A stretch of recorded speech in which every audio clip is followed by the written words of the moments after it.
2022년 사순절 특별 새벽기도회 4월 13일 수요일 예배를 인도할 오클라호마 틀사 한인연합 감리교회 손태원 목사입니다. 우리 하나님 말씀 마가복음 12장 13절에서 27절까지 말씀 찾으시고 저와 여러분이 한 절씩 교독하시겠습니다. 마가복음 12장 13절에서 27절, 제가 13절을 읽습니다. 그들이 예수의 말씀을 책잡으려 하여 바리새인과 헤롯 땅 중에서 사람을 보내매 와서 이르되 선생님이여 우리가 아노니 당신은 참되시고 아무도 끓이는 일이 없으시니 이는 사람을 외모로 보지 않고 오직 진리로서 하나님의 도를 가르치심이니이다. 가이사에게 세금을 바치는 것이 옳으니까 옳지 아니하니까 우리가 바치리까 말리까 한데 예수께서 그 외식함을 아시고 이르시되 어찌하여 나를 시험하느냐 데나리온 하나를 가져다가 내게 보이라 하시니 가져왔거늘 예수께서 이르시되 이 형상과 이 글이 누구의 것이냐 이르되 가이사의 것이니이다. 이에 예수께서 이르시되 가이사의 것은 가이사에게 하나님의 것은 하나님께 바치라 하시니 그들이 예수께 대답하여 매우 놀랍게 여기더라. 부활이 없다 하는 사두개인들이 예수께 와서 물어 이르되 선생님이여 모세가 우리에게 써 주기를 어떤 사람의 형이 자식이 없이 아내를 두고 죽으면 그 동생이 그 아내를 취하여 형을 위하여 상속자를 세울지니라 하였나이다.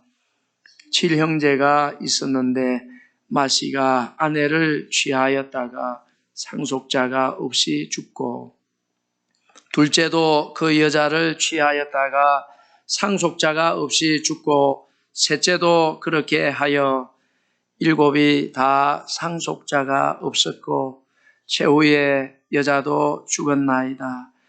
7사람이 다 그를 아내로 취하였으니 부활 때 곧 그들이 살아날 때에 그 중에 누구의 아내가 되리까? 예수께서 이르시되 너희가 성경도 하나님의 능력도 알지 못함으로 오해함이 아니냐. 사람이 죽은 자 가운데서 살아날 때에는 장가도 아니 가고 시집도 아니 가고 하늘에 있는 천사들과 같으니라. 죽은 자가 살아난다는 것을 말할진대 너희가 모세의 책 중 가시나무 뜰기에 관한 글에 하나님께서 모세에게 이르시되 나는 아브라함의 하나님이요 이삭의 하나님이요 야곱의 하나님이로라 하신 말씀을 읽어보지 못하였느냐. 함께 읽겠습니다. 하나님은 죽은 자의 하나님이 아니요 산 자의 하나님이시라. 너희가 크게 오해하였도다 하시니라. 아멘. 저는 오늘 아침에 완전한 대답을 주시는 예수님이라는 제목으로 하나님 말씀 전하겠습니다. 예수님은 십자가에 못 박히시는 그 마지막 한 주간을 성전에서 많은 사람들을 가르치는데 시간을 보내셨습니다. 앞부분에 보면 예수님께서 이 성전 지도자들을 향해서 포도원의 비유로 그들의 부패한 하나님께 불순종하는 그런 모습을 지적하셨습니다. 그런데 그 말씀을 듣고 이들은 회개한 것이 아니고 오히려 화가 났습니다. 그래서 오늘 말씀에 보면 바리새인들과 헤롯 당원들이 예수님의 말씀을 책잡으려고 사람을 보냈습니다. 오늘 13절에 보면 그들이 예수의 말씀을 책잡으려 하여 바리새인과 헤롯 땅 중에서 사람을 보내매 그랬습니다. 책잡으려 한다 하는 것은 사냥 용어라고 합니다. 헬라어로는 아그리오라고 한다는데 사냥 아주 덫에다가 탁 잡아가지고 잔인하게 포획하려는 그런 용어라고 하는데 영어 성경은 그렇게 번역했습니다. To trap him. 그랬습니다. 예수님의 말씀을 탁 잡아가지고 사람들 앞에서 수치를 주고 웃음거리가 되게 하려고 예수님에게 왔다는 것이죠. 자, 그래서 예수님께 굉장히 곤란한 질문을 지금 던지는 것입니다. 로마에게 우리가 세금을 내야 합니까? 말아야 합니까? 물었습니다. 내라고 하면 반역자가 되는 것이고 이스라엘 백성들에게, 그리고 내지 말라고 하면 로마의 반역자가 되기 때문에 참 곤란한 질문인 것입니다. 그러나 주님께서는 명쾌하게 대답을 해 주십니다. 예수님의 대답을 보면 15절에 우리가 바치리까 말리까 한데 예수께서 그 외식함을 아시고 그랬습니다. 자, 예수님은 그들의 외식함을 아셨다 그랬습니다. 히포크리신, 바로 이 말은 배우가 연기하는 것을 말하는 것입니다. 이중성이죠. 배우가 연기하는 것하고 실제로 사는 것은 차이가 나는 것입니다. 그래서 예수님께서 그들의 이중성을 아셨다는 것입니다. 그래서 예수님께서 데나리온 하나를 가져오라 이렇게 말씀하셨습니다. 자, 이 데나리온은 로마의 화폐죠.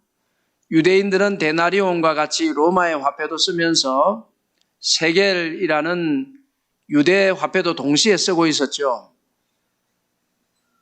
자, 그 중에서도 예수님께서 데나리온 하나를 내게 보이라 하셨는데 그 데나리온에는 황제의 얼굴 형상과 로마 말이 적혀 있습니다. 그래서 예수님께서 데나리온 하나를 보이라고 하니까 이 사람들도 데나리온 하나를 꺼내서 예수님께 보여주었습니다. 그러니까 여러분 이게 뭐냐면 예수님을 책잡으려고 하는 이 사람들조차도 바리새인들과 헤롯 당원들조차도 로마 돈을 좋아하고 로마 돈을 쓰고 있고 로마 돈을 즐기고 있다는 것입니다. 자기들도 다 즐기고 있고 로마 돈을 모으고 있고 로마 돈을 저축하고 있으면서 예수님에게는 이런 곤란한 질문을 한다는 것은 이중적이라는 것이죠.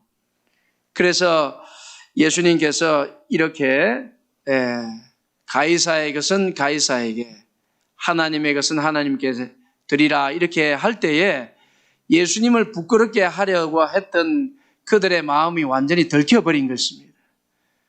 그래서 이들의 반응을 보면 17절에는 예수께 대하여 매우 놀랍게 여기더라 그랬는데 우리말 성경의 번역에 보면 그들은 예수께 몹시 감탄했습니다 이렇게 했습니다.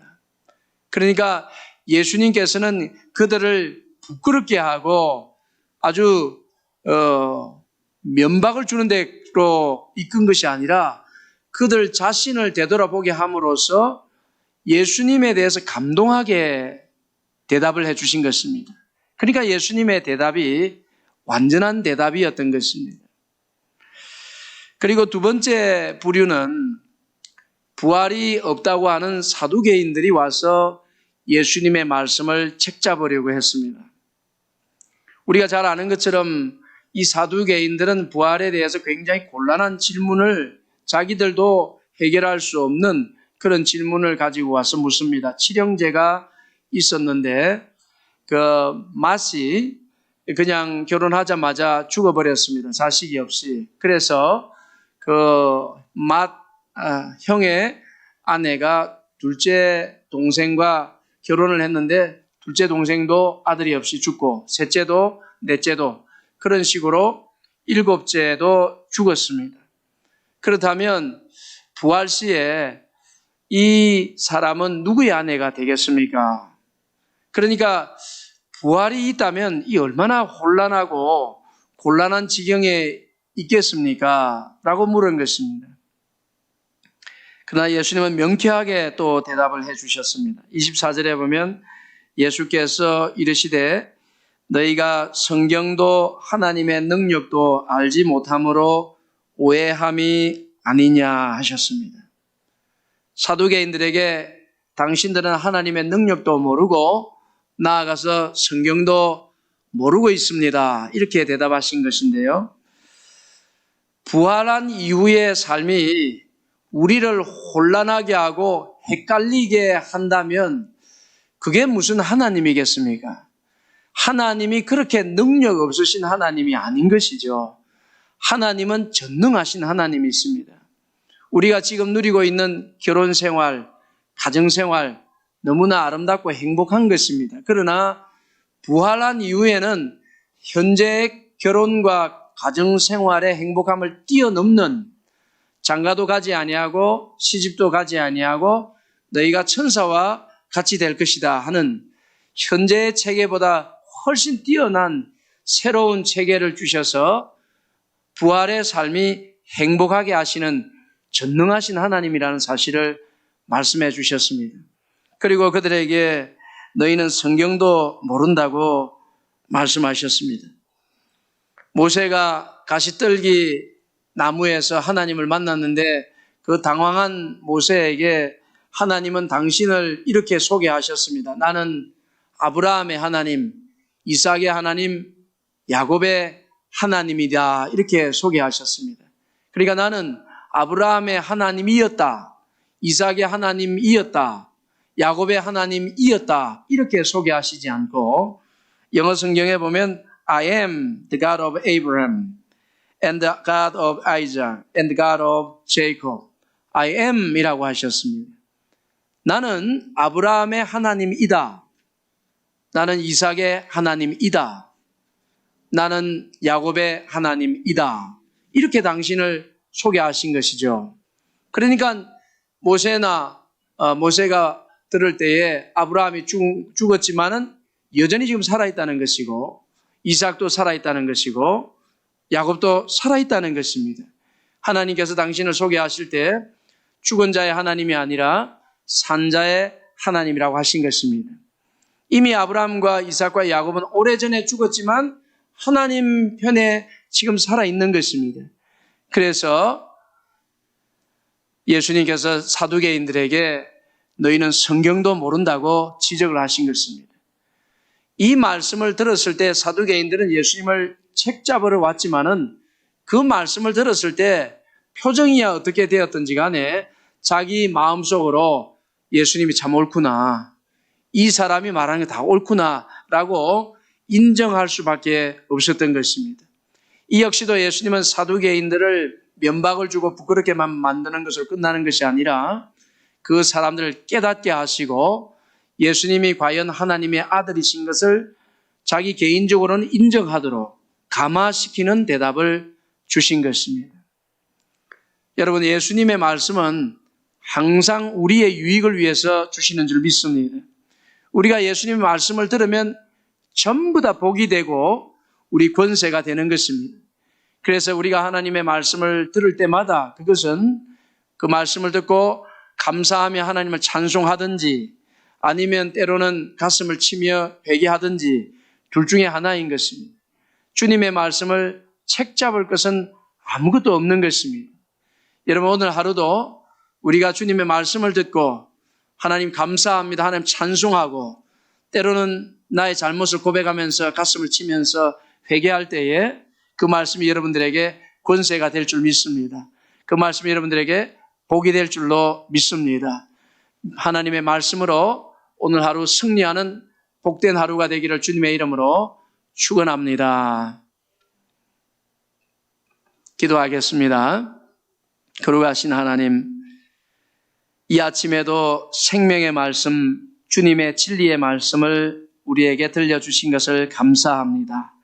예수님의 말씀은 아무리 책 잡으려고 해도 진리의 말씀만, 생명의 말씀만, 우리 영혼을 살리는 말씀만 나오는 줄 믿습니다. 주의 말씀을 듣고 찬송하고 하나님을 높이고 구원의 진리를 세상에 드러내고 자랑하는 저희들이 되게 하여 주시옵소서. 이 한날도 성도들의 삶에 하나님의 놀라우신 은혜와 복으로 채워 주시옵소서. 예수님 귀하신 이름으로 기도하옵나이다. 아멘.